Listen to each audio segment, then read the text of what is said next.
introduction out with something like, dogs are a very popular pet, and I'm sure several of you have them as family pets. I related it to the audience, which is important to do. I have a dog myself, and anybody who knows me knows I am very over the top when it comes to my dog. That's my credibility statement. One sentence, it wasn't anything huge. Because of my love of dogs, today I'm going to tell you about 3 popular breeds: the Lab, Golden Retriever, and the Poodle, or Pit Bull. Not poodles, I hate poodles. Okay?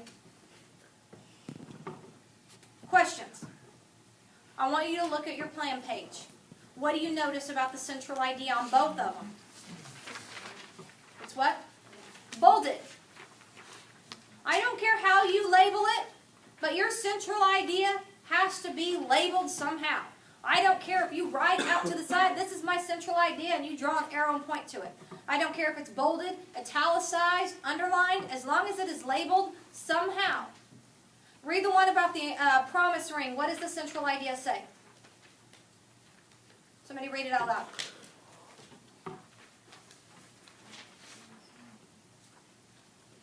Crystal. Today I'm here to tell you about the day I got this promise ring and how it forever changed my life. Okay, so how many key points does that set that up to have? 2. 2. What are they? How it changed her life and how she got it. Okay, yeah, 2 key points. Her central idea is labeled, it's bolded. She goes that first key point. What's it about?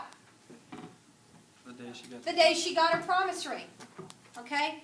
What do you see in between those key points? comma, and. No. Well, that's true. Yeah. Who said that? A transition. There's a sentence that's underlined. What do you know about transitions? They help move on to the next point. Yes. How was that one worded? Alex, read it to me. Now that I have told you about the day I got this ring, let me tell you about how it forever changed my life. Now that I've told you about the day I got this ring, let me tell you about how it forever changed my life. Your statements, those big sentences in there, can be that blatant. You want to ensure that you get those points. Her central idea. Today I'm going to tell you about the day I got my ring and how it's so important to me, or forever changed my life. 2 key points. And then her transition. Now I've told you about this. Let me tell you about that. Some people don't like to do that. They want to be a little bit more creative. Can you do that? Yes. I would advise you, however, on the first speech to do it like this, because it just gives you a feel of when you get up here of having those transitions and being graded on the rubric. I look at all of that's why we have practice speech day. You bring it in, we look at it, we see if we need to change it at all. After you have your key points, what do you have at the end? Conclusion.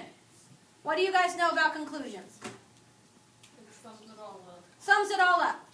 Okay, so here in layman's terms is what you do in a speech. Your introduction and your central idea. You tell them what you're going to tell them. You get to your key points, you tell them. And then in your conclusion, you tell them what you just told them. You don't ever want to introduce new material in a conclusion. The conclusion is your shortest paragraph. The sample I gave you with the, which one is it? About the shoe closet is a little bit too short. A better sample of how long a conclusion should be is the one about the promise ring. This is what is not a conclusion. Yeah, I'm done. That's not a conclusion. That's all I got.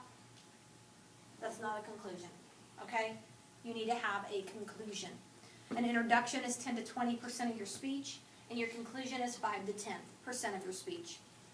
When you do your key points, you want to make sure, 1, that they're parallel, and 2, that they are of similar length. If you have one key point that you spend 12 seconds on, and then you have one key point you spend a minute 12 seconds on, what does that say about your key points? That was a question.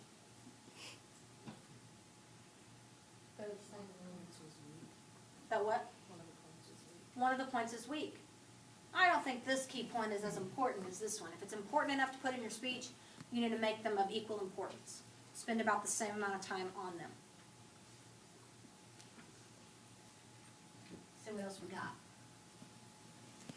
Okay, right here is what you guys have something very similar at the top of your plan pages. You have general purpose to inform, specific purpose to inform my audience of the 3 major races in alpine skiing. And then you are more specific, so think of it as you're narrowing it down. You have your general purpose, you're going to narrow it down a little bit to your specific purpose, and you're going to narrow it down even more and be very precise in your central idea. The central idea. The 3 major races in alpine skiing are the downhill, the slalom, I don't know how to say that. Slalom?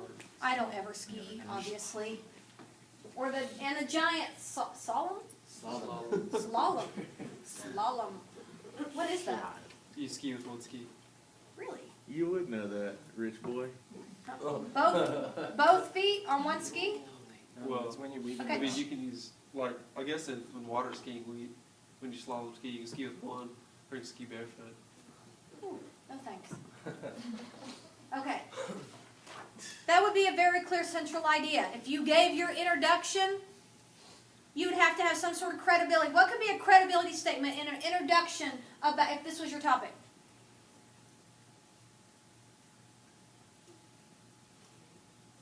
Having skied before, being an avid skier, okay? Just went skiing in Colorado last spring break. So today, I want to tell you about A, B, and C. Okay? This one is not worded with today. I want to tell you about, and that is fine. This is a very clear central idea. So you do it the way is most comfortable for you. I have just found in past experiences that most people are more comfortable starting it with, and that's how I think both of them start. Today I want to tell you about this and this. Again, I would limit it to 2 key points with the first couple of speeches, with the 1 to 2 minute speech. Okay, what questions do we have right now? When you do a plan page, you have to write it out just like this. It's not bulleted out, it's not outlined out, it has to be fully typed out like this. You notice that the central idea is labeled, you have to have that. What else is labeled somehow in there? The transitions. I want those labeled. Those are the 2 things you have to have labeled in your speech. So when you come in on speech day, you're going to be prepared with your 3-prong folder, right? Okay, you're going to have a rubric in there that I'm going to give you. And you're going to have your plan page 3-hole punched. So on our first speech, you're going to have 2 pieces of paper. Your rubric and your plan page.